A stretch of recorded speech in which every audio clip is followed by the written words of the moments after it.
Assalamualaikum warahmatullahi wabarakatuh. Hai teman-teman, Waalaikumsalam. perkenalkan nama saya Faris dari kelas 8C yang akan menjadi host di podcast kali ini. Oh iya, gimana kabar teman-teman? Semoga sehat selalu ya dan tetap semangat. Untuk menyambut Ramadan, di episode podcast kali ini kita akan membahas bagaimana cara mengatasi kejenuhan Ramadan saat pandemi dan menjawab berbagai pertanyaan dari teman-teman SMP Al-Muslim seputar Ramadan. Kira-kira siapa ya yang akan menemani kita di podcast kali ini? Langsung saja kita sambut narasumber spesial kita Ustaz Nasrul. Bagaimana kabarnya hari ini? Alhamdulillah bikhair Mas Faris. Mas Faris gimana kabarnya? Alhamdulillah Ustaz juga sehat Ustaz. Alhamdulillah, anak-anak semoga juga di rumah dalam keadaan sehat ya. Ya Ustaz, amin. Heeh, amin amin. Ustaz, berhubung sekarang masih pandemi, Ramadan kali ini kan kita hanya bisa di rumah saja. Pastinya kan teman-teman juga bosan, gabut, tidak tahu mau ngapain. Nah, gimana ya Ustaz cara mengatasi kejenuhan di Ramadan yang akan datang sekaligus menambah amal dan pahala kita selama pandemi ini, Ustaz? Oke, terima kasih Faris.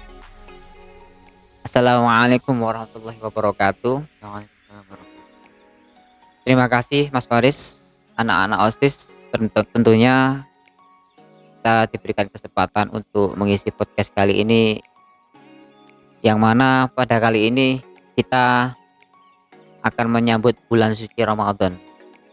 Marhaban ya Ramadan.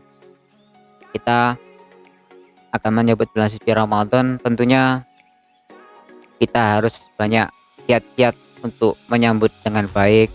Apalagi lebih-lebih bulan suci Ramadan itu pahalanya dilipat gandakan, pahala-pahala yang sangat beda sekali lah bulan suci Ramadan dengan bulan-bulan yang lain. Makanya umat Islam sendiri diberikan sebuah hadis Rasulullah SAW, man farroha bidukhuli Ramadan harramallahu jasadahu ala niran. Barang siapa yang gembira, sukaria atas kedatangan bulan suci Ramadan, maka harramallahu jasadahu ala niran. Allah akan mengharamkan jasadnya untuk masuk neraka. Untuk menyambut kedatangannya saja loh, kedatangan bulan suci Ramadan, gembiranya minta ampun, itu sudah Allah menjamin untuk masuk surga. Allah mengharamkan dia masuk neraka, dalam arti kita dijamin masuk surga. Apalagi lebih-lebih kita melaksanakan bulan-bulan suci Ramadan. Masya Allah. Jadi gitu ya. Nah, berhubung sampai saat ini pandemi sudah 1 tahun berlalu, kita masih ketemu kembali bulan suci Ramadan. Kadang kita memang bertanya-tanya, berbeda dengan bulan suci Ramadan yang biasanya ya. Kalau di luar pandemi itu biasanya itu kita tarawih bersama di masjid, kita buka bersama teman-teman, bukber gitu ya. Kita ngabuburit gitu ya. Di sana apalagi anak-anak muda seperti kalian ini, anak SMP, sukanya ngabuburit, nongkrong gitu sebelum bulan buka. Terus paginya habis subuh jalan-jalan. Sedangkan pada masa-masa seperti ini, masa-masa pandemi seperti ini, pastinya ya ada batas-batas tertentu. Kita di luar pakai masker dan menjauhi keramaian. Ya, artinya gimana, Ustadz? Kata Mas Faris tadi, kiat-kiat untuk mengatasi bulan suci Ramadan kita ini tidak gabut, tidak jenuh di rumah saja. Ya memang di rumah saja memang menjenuhkan sekali kalau kegiatan kita. Apalagi kan kalian belajarnya hanya menghadap laptop, menghadap HP, begitu aja. Namun itu janganlah sebagai keputusasaan, karena Allah di dalam Al-Quran melarang, wala tayasu mir rauhillah, janganlah berputus asa. Janganlah berputus asa. Gimana caranya pandemi ini gitu ya Mas Faris ya. Itu jadikanlah sebuah kendaraan menuju sebuah kesuksesan. Jangan sampai putus asa. Ngapain ya, gimana caranya? Nah, mumpung di bulan suci Ramadan, banyaklah kiat-kiat kita untuk meramaikan bulan suci Ramadan, untuk menambah pahala di bulan suci Ramadan. Ya tetap kita membatasi eh, masa-masa pandemi ini, menjauhi keramaian, itu sudah pasti barang tentu seperti itu. Mungkin ada ya di daerahnya juga ada taraweh yang berjamaah, juga sama seperti itu. Setelah jamaah taraweh terus ngapain kadang gitu ya di rumah? Iya, kita perbanyaklah tadarus Al-Qur'an. Mumpung di bulan suci Ramadan, banyak-banyak baca Al-Qur'an. Karena pahalanya pasti dilipat gandakan. Lah, padahal Ustaz, naumu imin ibadatun. Puasanya orang tidurnya orang puasa, kata sebuah hadis. Itu juga termasuk ibadah, Ustaz. Ibadah orangnya puasa itu, puasanya tidurnya orang puasa itu juga ibadah, Ustaz. Iya betul memang. Tapi setidaknya jangan tidur bagi orang yang, daripada orang maksiat gitu kan, daripada orang maksiat mending tidur. Itu bagi orang yang jalan keluar, tidurnya orang puasa itu ibadah puasa. Memang bagi orang yang tidak bisa menahan maksiat, tapi lebih-lebih kalau bisa dibuat aktivitas yang bermanfaat.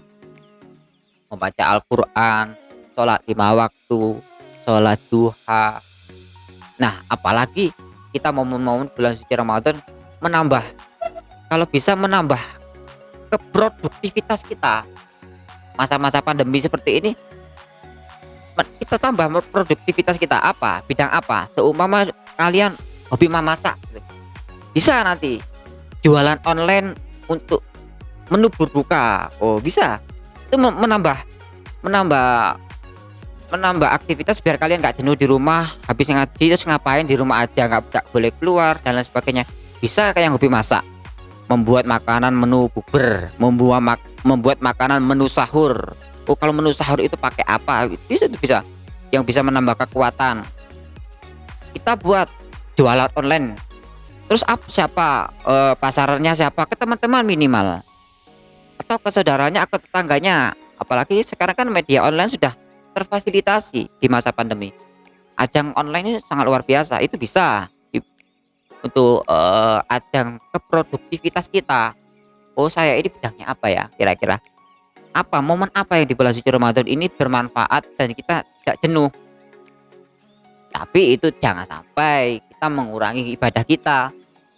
Saking sibuknya masak gitu, sampai lupa sholatnya, sampai kecapean nggak taraweh. Karena sayang sekali momen-momen bulan suci Ramadan ini setahun sekali, sangat ya itu.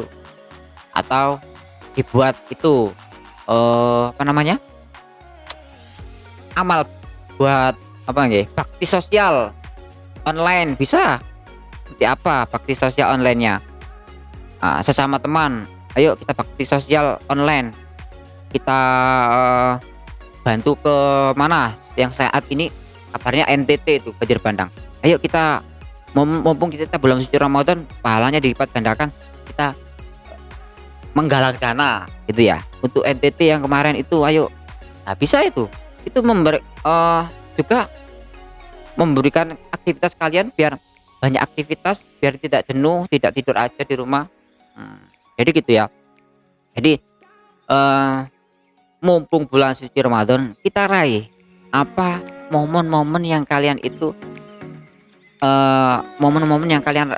di bulan suci Ramadan untuk menambah kekreativitasannya, produktivitasnya di bulan suci Ramadan, biar gak jenuh di rumah. Seperti apa, hobinya apa, game online, oke silakan, nggak apa-apa main game online, tapi setidaknya ya jangan lama-lama lah, nanti ibadahnya akhirnya kemalaman, nggak sahur itu kan, kebablasan, terus nggak sholat subuh, sia-sia puasanya, nggak bolong-bolong tapi sholatnya bolong-bolong.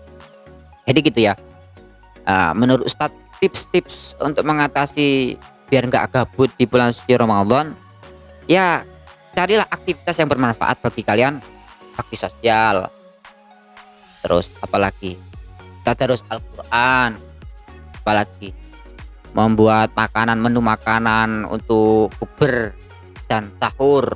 Kalau nggak bisa online Ustadz, jualan nggak bisa, ya dimakan sendiri, dibuat keluarga, dibuatkan untuk mamanya, papanya. Ini pulang-pulang papanya habis kerja, menu buka sudah siap, kalian masakkan. Nah, itu juga hal yang bermanfaat untuknya sendiri, bermanfaat untuk keluarganya. Itu, menurut saya, ya itu, gimana kita memanfaatkan bulan suci Ramadan biar gak gabut seperti itu ya. Mungkin itu saja dari Ustadz, eee tips-tips dari Ustadz untuk mengatasi rasa gabut di bulan suci Ramadan di masa pandemi seperti ini. Mungkin itu saja. Oh begitu ya, Kak. Oke. Jadi, banyak macam-macam amal yang dapat kita lakukan selama, eee, pandemi Ramadan ini, seperti menambah produktivitas dengan memperbanyak tadarus Al-Qur'an, jaga sholat 5 waktu, bakti Iya. sosial, dan lain-lain. Nah, teman-teman bisa dipraktekin di rumah nih saran-saran dari Ustadz Nasrul. Untuk sesi selanjutnya, saya akan membacakan beberapa pertanyaan dari teman-teman SMP Muslim di Instagram. Nah, jadi untuk yang pertanyaan pertama, apa saja sih yang bisa menghilangkan pahala Ramadan kita, Tat? Oke, yang dapat menghilangkan pahala bulan suci Ramadan tentunya pastinya bukan perkara yang membatalkan puasa. Kalau perkara yang membatalkan puasa kan pastinya makan dan minum, itu batal. Kalaupun toh dalam satu hari itu atau 30 hari dalam satu bulan itu dia tidak batal puasanya, terjaga makan minumnya, namun ada kalanya dia puasa itu sia-sia. Sudah dia menahan rasa lapar dan dahaga, namun dia mengurangi pahala bulan suci Ramadan itu sendiri. Apa hal-hal yang didapat mengurangi pahala bulan suci Ramadan? Di antaranya gosip, ghibah. Kalau bahasa kerennya ghibah. Lah, gimana Ustadz? Mau masa pandemi seperti kita ghibah? Bisa jadi ghibah lewat media online, ya toh? Sesama teman lewat chat, anak itu loh. Nah, itu termasuk ghibah. Atau mengkomentari media sosial yang menurut kamu membuat hal-hal yang akan mengakibatkan negatif, itu juga ghibah. Nah, itu juga dapat mengurangi pahala bulan suci Ramadan. Salah satunya itu. Ya. Dan apalagi membohongi orang tua, dan apalagi mencuri, itu juga mengurangi. Terus ada yang ngomong, "Loh, Tat, saya mencuri batal gak puasanya?" Nggak batal. Secara hukum fikih nggak batal puasanya, tapi mengurangi pahala bulan suci Ramadan, mengurangi pahala puasa itu sendiri. Ya, Jadi ya gitu Mas Faris. ya, Jadi mengurangi di antaranya seperti itu. ya. Jadi di bulan Ramadan tidak hanya menahan lapar dan dahaga, tetapi kita juga harus menahan nafsu untuk melakukan sesuatu yang dapat mengurangi pahala Ramadan Iya, kita. betul. Ya, kadang kita menahan lapar dan minum itu bisa, tapi menahan hawa nafsu selain makan dan minum itu kadang tidak terkontrol ya kan. Merasa nih ghibah, eee, membohongi orang, mencuri, terus apalagi. Iki nyun sewu, mohon maaf ini, melihat video-video yang konten-konten yang tidak yang seronok itu juga mengurangi ya, tanda kutip, hal-hal yang semacam itu. Kalau game Ustadz, boleh game, yang penting gamenya tidak mengandung hal-hal yang menuju kemaksiatan, akan mengurangi pahala puasa. Heeh, oke, Nah, terima kasih untuk jawabannya. ya. Untuk pertanyaan yang kedua, apa saja sih hal-hal yang disunahkan untuk menambah pahala kita, Tat? Banyak sekali Mas, membaca Al-Quran, sholat sunnah ditambah, sholat sunnah, taraweh kan biasanya kalian ada yang 11, ada yang 23.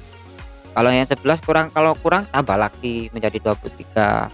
Karena sejatinya taraweh itu kan sholat malam. Maka sholat malam Mas, sebetulnya itu sholat tahajud kalau dalam sehari-hari itu. Berhubung di bulan suci Ramadan dinamakan sholat taraweh. Terus apalagi? Sedekah, apalagi banyak kok hal-hal yang disunahkan di bulan di Ramadan. Memperbanyak sedekah, memperbanyak zakat, saling menolong orang, dan berbagi buka puasa. Orang kadang nggak puasa, ngasih makan orang puasa itu juga pahalanya seperti orang puasa, di antaranya seperti itu. Banyak hal-hal yang disunahkan di bulan suci Ramadan.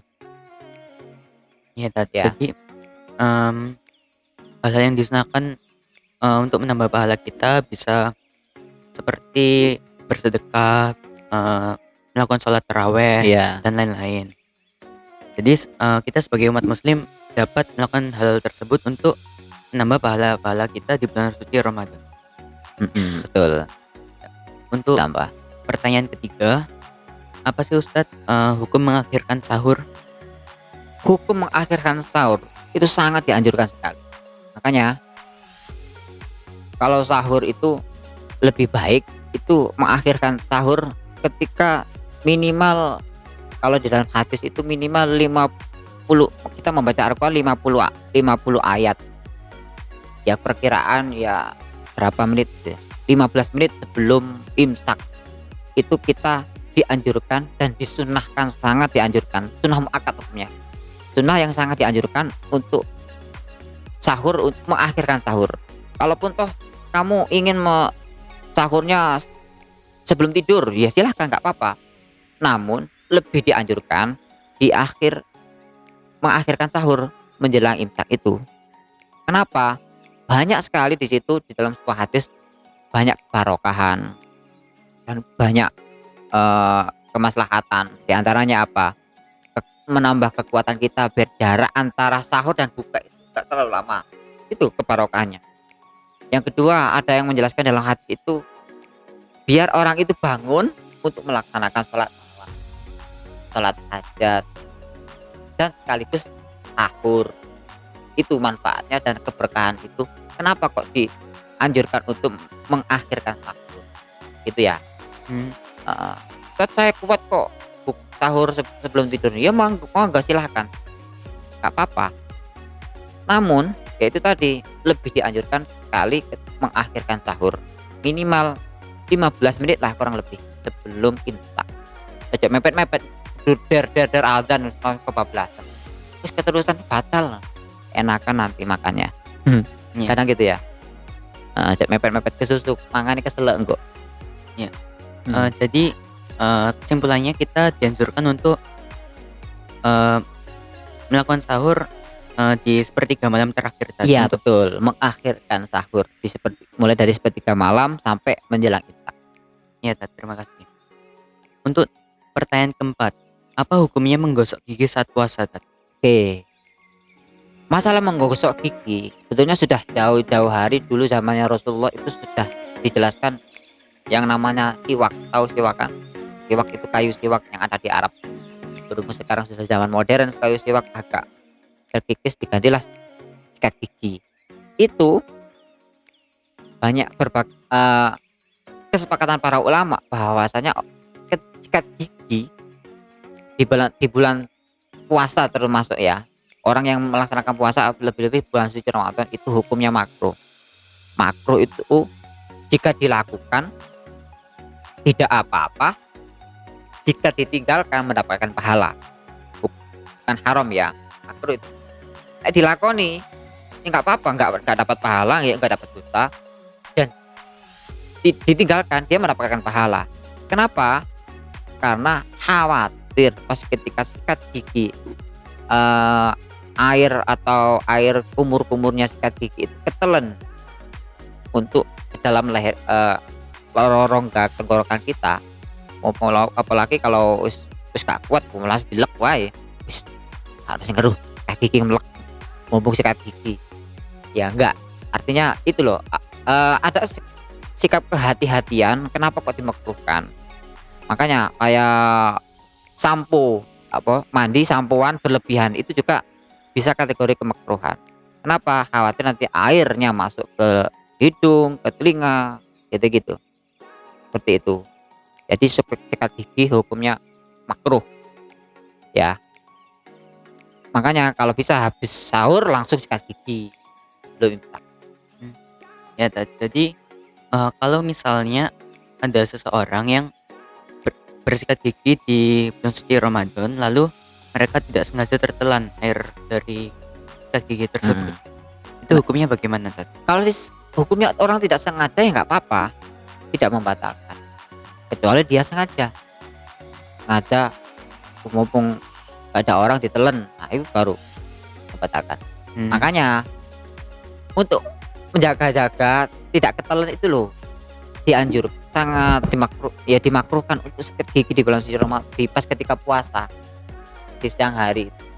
Makanya dalam hadis itu apa ya, nafasnya orang puasa itu diibaratkan seperti minyak wangi misik di surganya. Makanya meskipun secara zahir baunya kita gak sedap ketika bulan puasa, tapi sama Allah statusnya adalah minyak wangi misik nafasnya. Jadi gitu ya. Ya. Ya. Gimana? Ya, terima kasih untuk jawabannya ya. Untuk soal kelima, untuk anak perempuan yang sudah haid di usia 8 atau 9 tahun, apakah wajib berpuasa? Dan apabila di bulan puasa mengalami uzur, apakah harus membayar hutang puasanya atau cukup mengganti dengan fidyah saja, Tat? Wih, keren sekali pertanyaannya. Wih, anak SMP Al Muslim pertanyaannya tingkat tinggi ini. Ya. Keren anak SMP Al Muslim. Wah, sang pemimpin memang ya. Jadi memang namanya orang perempuan kedatangan bulan itu udah kodratnya ya Mas. Kodratnya. Makanya ketika bulan suci Ramadan, anak perempuan ketika kondisi kedatangan bulan menstruasi itu, maka tidak dianjurkan tidak untuk berpuasa. Jadi diperbolehkan tidak berpuasa. Nah, terus gimana Ustadz statusnya? Apakah tetap nyaur puasanya? Tetap wajib nyaur. Ketika selesai bulan suci Ramadan, dia wajib untuk mengkodok puasanya. Nah, terus pakai fidyah mboten? Gak pakai fidyah, cukup cukup untuk puasa suci Ramadan, menyaur puasa bulan suci Ramadan saja, gak pakai bayar fidyah karena itu memang sudah kodratnya wanita. Gak ada unsur kesengajaan untuk membatalkan puasa itu ya. Gak ada. Jadi hukumnya itu hanya untuk membayar hutang puasanya saja. Iya, gak pakai bayar fidyah. Untuk pertanyaan ke-6, apa yang membedakan Ramadan dengan bulan lainnya, Ustaz? Yang membedakan sudah barang tentu pahalanya dilipat gandakan. Beda dengan ibadah-ibadah di bulan selain bulan suci Ramadan. Makanya sampai ada yang namanya Lailatul Qadar, itu pahalanya seperti 1000 bulan. 1000 bulan kalau dihitung berapa tahun. Jadi orang yang menemukan Lailatul Qadar itu seperti orang yang menemukan ibadah sehari, itu ibarat dia itu ibadah 1000 bulan. Bayangkan, ada nggak kita usia kita sampai 1000 bulan itu menemukan nggak? Nah, makanya orang itu berlomba-lomba untuk beribadah bulan suci Ramadan. Itu diantaranya salah satunya adalah keutamanya Lailatul Qadar itu, dan pahalanya sangat luar biasa sekali di bulan suci Ramadan. Makanya dalam hadis man shoma Ramadan iman wahtisaban ghufira lahu ma taqaddama min dzambi. Jadi orang yang melaksanakan puasa bulan suci Ramadan penuh dengan keikhlasan, maka dosa-dosa yang lalu dan dosa yang akan datang akan dihapus. Dan kalau dia memang melaksanakan ibadah bulan suci Ramadan, mulai puasanya, tarawihnya dengan penuh keikhlasan, Allah akan mengampuni dosa-dosanya yang lalu. Itu di antara fadilah orang beribadah di bulan suci Ramadan. Dan itu ya. Jadi itu bedanya fadilah di bulan suci Ramadan selain bulan-bulan yang lain. Jadi karena itu ya, kita sangat dianjurkan untuk melakukan hal-hal yang sunnah gitu. Iya, di antara lebih-lebih hal-hal yang sunnah, yang pasti wajib tetap dilaksanakan kan, 5 waktunya. Namun hal-hal yang sunnah-sunnah kita ditambah lagi. Mumpung di bulan suci Ramadan pahalanya sangat dilipat gandakan. Makanya ketika akhir bulan suci Ramadan, bagaikan bayi yang baru lahir, Idul Fitri, gitu kan, endingnya kan gitu, 0 dosa kita hilang, kita tambah ketambahan pahala yang sangat banyak. Mmm, ya, terima kasih. Untuk pertanyaan ketujuh, bagaimana cara supaya tidak tergoda oleh hal-hal yang membatalkan puasa di saat Ramadan, Kak? Eee, kita menjauhi hal-hal yang bersifat membatalkan puasa. Yang dimaksud tadi membatalkan puasa apa mengurangi pahala puasa? Membatalkan puasa. Ya kita menjauhilah hal-hal yang, eee, mendat yang membatalkan puasa. Jauhi seumpama kalian, eee, tidak mendekati warung gitu ya. Wah, mumpung di warung, mumpung di mall, terus mendekati hal-hal yang kalian itu tidak kuat, suka sering-sering nonton makanan yang mukbang-mukbang itu, bare ngiler kan, akhirnya nah gak kuat puasanya dan lain sebagainya. Ya setidaknya carilah aktivitas yang kamu biar gak batal puasa gimana, banyak tadarus, baca Quran, banyaknya aktivitas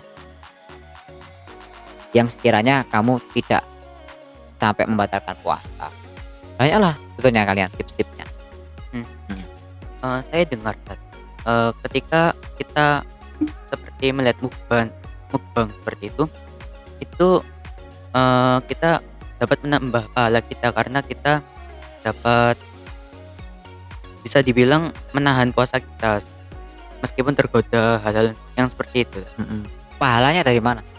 Pahalanya dari, melihat, mukbang-mukbang seperti itu saat bulan suci Ramadan. Heeh, terus? Lalu, kita dapat menahan puasa kita Mhm, sampai akhir berbuka. mhm. Terus menurut kamu pahalanya dari mana ketika orang melihat mukbang itu?